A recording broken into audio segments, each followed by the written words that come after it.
Hi hello everyone, তোমরা সবাই কেমন আছো? আশা করছি সবাই ভালো আছো। তো আজকে যে ভিডিওটা শ্যুট করছি সেটা কিন্তু অনেকদিন আগে শ্যুট করা ভিডিও। আর এটা একটা আমাদের মিট আপ ছিল, আমাদের এবিপিপিএস ফ্যামিলি। অনেকেই তোমরা জেনে থাকো, যে জানো, অনেকেই এই গ্রুপের মেম্বার। তো এই গ্রুপের মিট আপটা ছিল বালি দুর্গাপুর অ্যাথলেটিক ক্লাবে। তো এখানে প্রথমেই সুন্দর একটা পার্কিংয়ের ব্যবস্থা ছিল, যেখানে আমরা আমাদের স্কুটিগুলো বা গাড়িগুলোকে নিশ্চিন্তে রাখতে পেরেছিলাম। তারপরে একদম এন্ট্রান্সে ছিল ফুচকা স্টল, তারপরে ছিল ঘুগনি স্টল।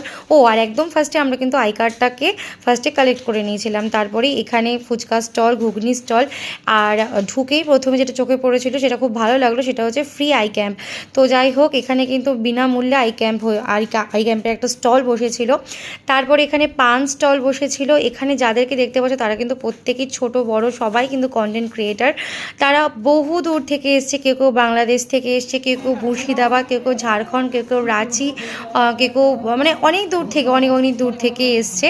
আর আমাদের দাদাভাই তো মানে সুদূর ডাবলিন থেকে এসছে, আয়ারল্যান্ড ডাবলিন থেকে এসছে। দাদাভাইয়ের কথা আর কি বলবো, আলাদা করে কিচ্ছু বলার নেই। আর এইটা ছিল মকটেল কাউন্টার। আইফেল টাওয়ারটা আমাকে ভীষণভাবে কিন্তু অ্যাট্রাক্ট করেছিল। আর দেখতে পাচ্ছ এখানে অনেক দাদাভাই দিদিভাইরা ছিল, যারা কিন্তু ছোট বড় অনেক কন্টেন্ট ক্রিয়েটার। তো যাই হোক, এখানে একটা সাংস্কৃতিক অনুষ্ঠান চলছিল। আর কি বলবো, আমাদের একটা মিনিমাম একটা ন্যূনতম রেঞ্জের মধ্যে এই দাদাভাই, মানে আমাদের অর্পণ দাদাভাই এবং আমাদের এবিপিপিএস ফ্যামিলির যারা হেড রয়েছেন, যারা মানে মূল কর্ণধার যারা রয়েছেন, তাদের মধ্যে অর্পণ দায় তো মেন।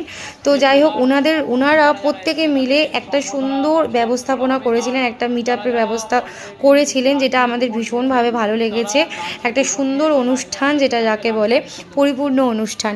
আর এই এত সুন্দর মানে ন্যূনতম একটা মূল্যের মধ্যে এত সুন্দর অ্যারেঞ্জমেন্ট, এত সুন্দর ব্যবস্থাপনা, মানে ভাবা যায় না জাস্ট ব্যাপারটা। তো যাই হোক, চেনা শোনা অপরিচিত অনেক মানুষের সাথে আলাপ হলো। আর এখানে আমি যে দিদির সাথে গেছিলাম, টুম্পাদির মেয়েকে নিয়ে গেছিলো। আর চলে এসেছিলাম মকটেল কাউন্টারে যেই দিদিরা মানে মকটেল বানাচ্ছিল, তাদের মানে পেশেন্স দেখে তো আমি লিটারেলি ভীষণ ভালো লেগেছিলো। কারণ এই রোদে আমরা 5 সেকেন্ড পর্যন্ত দাঁড়াতে পারছিলাম না, সেখানে তারা ঘন্টার পর ঘন্টা দাঁড়িয়ে এত সুন্দরভাবে মকটেল বানিয়ে আমাদেরকে সার্ভ করছে। মানে জাস্ট এটা ভাবা যায় না, যে যেরকম ফ্লেভারের মকটেল বলছে সেরকম ধরনের মকটেল সার্ভ করছে। কারণ এখানে আমরা নিয়ে নিয়েছিলাম গ্রিন অ্যাপেলের মকটেল। তো যাই হোক, এখন সবাইকে বরণ করে নেওয়ার পালা। এই দিদিভাইয়ের স্পিচ আমার খুব ভালো লেগেছিলো, একটু পরে তোমরা সেটাও শুনতে পাবে। সব যারা ইনারা হচ্ছেন সব বড় বড় সেলিব্রিটি, যাদের প্রচুর ফ্যান ফলোয়িং অ্যান্ড প্রচুর ফলোয়ার। দিদিভাইয়ের বক্তব্যটা পরে একটু তোমরা শুনে নিও।